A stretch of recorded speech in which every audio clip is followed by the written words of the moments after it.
Bismillahirrahmanirrahim.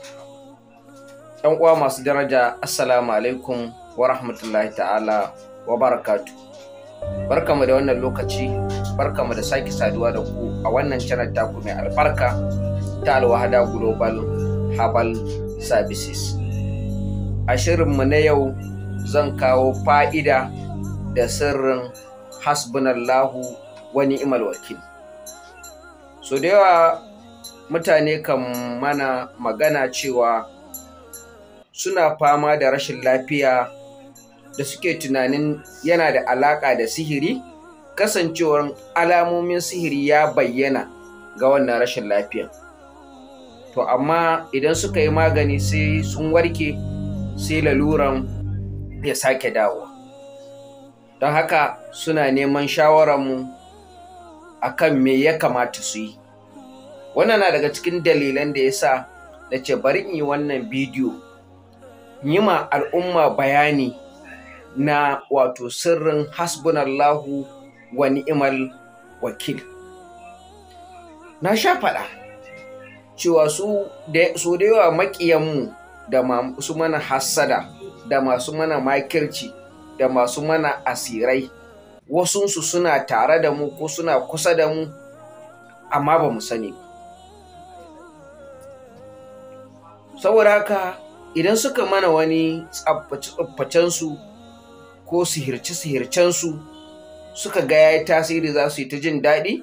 Idan suka ga abin ya lalace, za su koma can wajen miyagun mutanen da suke musu irin wayannan aikace-aikace su sake yin wani.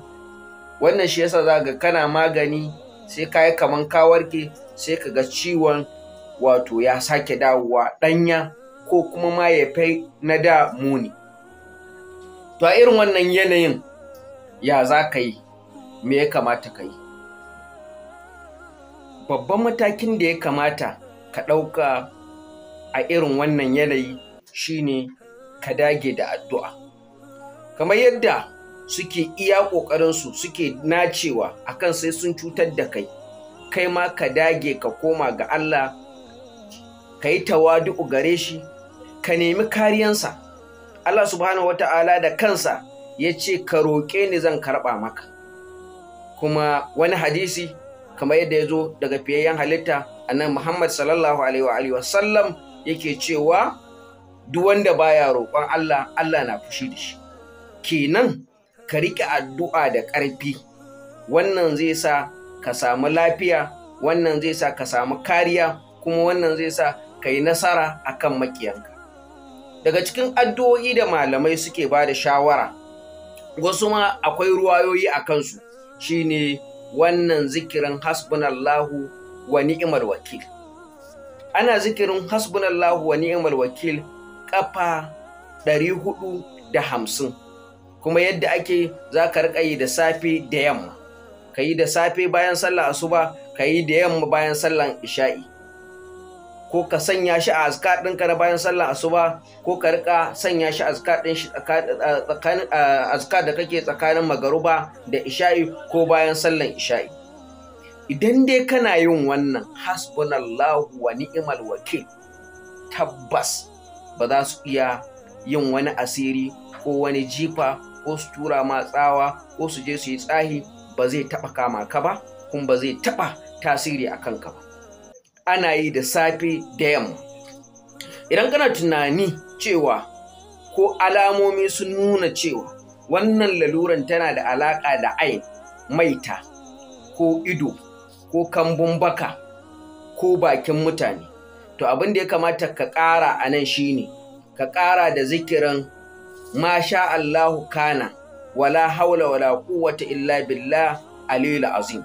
Masha Allahu kana wala haula wala quwwata illa billahi aliyul azim. Za ka riƙa yi shi kuma ƙafa 100 da safe, 100 da yamma, 100 bayan sallar asuba, 100 bayan sallar isha'i.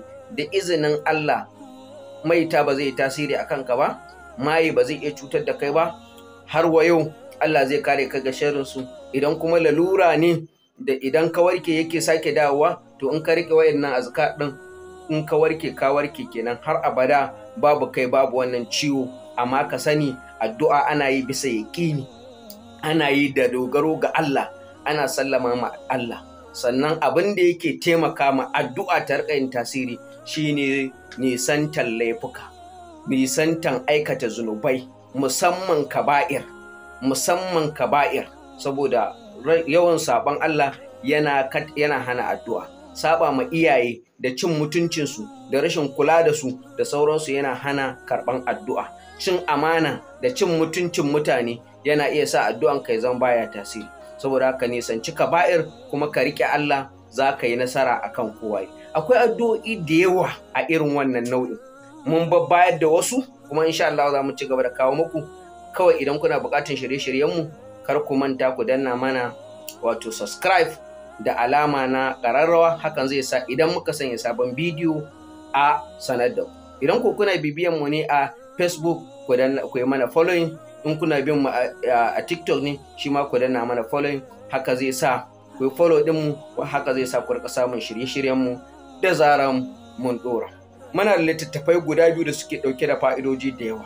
Littafi na farko sunansa Ɓoyayyun Asirai. Littafi na biyu sunansa Hanyoyin Waraka. A nan mun yi bayani akan nau'o'in sihirce-sihirce da yadda ake magance su, sannan da yadda ake sanin su, domin kawo a cikin wannan littafi din. Wayannan littafin gaba ɗaya guda biyu muna sai da su ne, ebook ne, ba hard copy bane, ebook ne. Idan kana so, in ka mana magana ta WhatsApp, za mu tura ma littafin ta WhatsApp ko ta Telegram ko ta Gmail. Bayan ka yi payment kenan, ka biya kuɗin littafin, za mu tura ma. A nan nake cewa ku ci gaba da bibiyan cibiyar nazarce-nazarce na magungunan gargajiya na Al-Wahada Global Herbal Services. Da fatan za mu ci gaba da kasancewa da wannan cibiya. A nan nake cewa assalamu alaikum wa rahmatullahi ta'ala wa barakatuhu. Ku zama lafiya.